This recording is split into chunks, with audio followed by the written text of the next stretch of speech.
Hi, this is Dr. Andy, and I've been on a little bit of a hiatus, but I wanted to get back into things. And there's some really good news to share. Masks really do help. Facial coverings really help. And why am I saying this now? We have some good evidence now. You remember a while back in tip number 5, I talked about how we can start with lab studies and I'd also call case studies, but then we really want to see epidemiology. And we had some good lab studies that started to tell us about masks and how we thought that they were probably working. Now we're getting some good evidence here. We're going to talk a little bit later about this other concept of a systematic review or meta-analysis. Probably won't get into that in this video, but I wanted to share some news here. There have been some interesting things that have happened, what we would call natural experience, places where the disease is naturally spreading, or we're able to look and to see how it is, and that's where we get this idea of epidemiology from. And a couple of cases I want to mention is, number one, on the USS Theodore Roosevelt, and where there were about 1,000 Navy service members that became infected, and we were able to study that and learn about their behaviors and what they did and what happened. And so I want to get into that, and I want to mention also the protests that have happened, and how that's another natural experiment, and there's some things that we may be able to learn from that too. We're hoping to get some good epidemiology out of that, and early indicators are that we should be able to. So anyway, I want to talk a little bit about what we learned from the MMWR report. That's the CDC's weekly journal, and a report that came out a week ago on June 12th, and we're going to look at that. So I like to show you the data as it would show up in the report, so that you can become more familiar with how to look at these things and how we come to the conclusions we do. And I know this might be kind of small on your screen, so I'll try to highlight, but the columns I want to pay attention to is this one here, and then this one here. All right.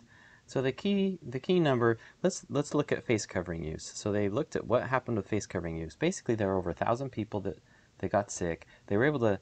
There are over 1,400 sailors they were able to look at, and this was data that they got from over 300. So it's a pretty good size.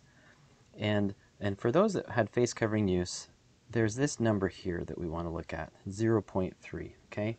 So what is that?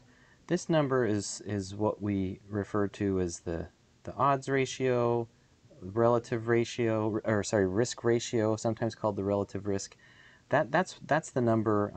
I'm not going to worry about which one it is. It depends on how the studies run, but they both help us learn about risk, and so that's the key. We're talking about what's the risk. So the risk of getting the disease with a face covering use or without. And the way that it works is you assume that the risk of not having the thing you're looking at is 1. Okay?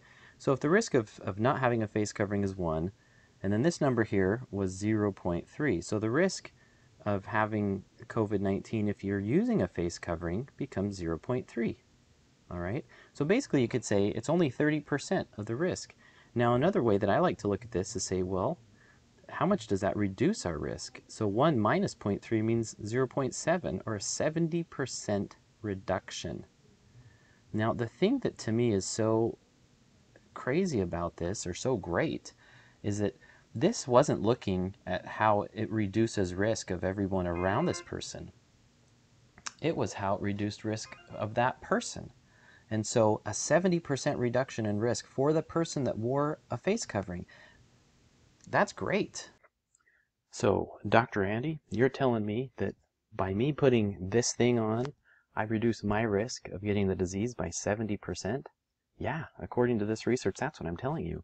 We have been focused a lot on helping prevent us from spreading it to others, and it absolutely does that, maybe even higher than 70% then. But now we have research that seems to be showing us that it protects us, the wearer, up to 70% perhaps, according to this research. And in fact, it was even more protective than hand sanitizer use and increased hand washing, which actually didn't even reach statistical significance in this case. The numbers in the parentheses are what we call the confidence interval. And if the numbers in the parentheses pass through the number 1, remember 1 was what we started with, if it passes through there, that means that it didn't quite reach statistical significance. So this study couldn't prove to us that those actually helped. Other things that did help were avoiding common areas and increasing distance from others. Now those helped, but not even as powerfully. The number isn't as low as with face covering use. So face covering use came out as the most important preventive method here in this research of these sailors on the USS Theodore Roosevelt. But what I love is that it shows that all of these methods help and reducing by 30 to 50% our risk. Now, for the sailors, that was a really high risk because the disease was very prevalent there. There was a lot of disease. For us, it might be quite a bit lower. But if I can reduce my risk from 1% to 0.5% or 1% to 0.3%, I'm all about that, and I'm going to put my face covering on for me and for others. So I like this. I'm really excited about this evidence, and now that we're getting these epidemiologic studies again higher in that evidence-based pyramid to show us that this works. I said I was going to talk about the protests as well, and one of the great pieces of news we're getting out of that is so far it looks like the risk is not significantly increased in those groups. There's still a lot to look at though.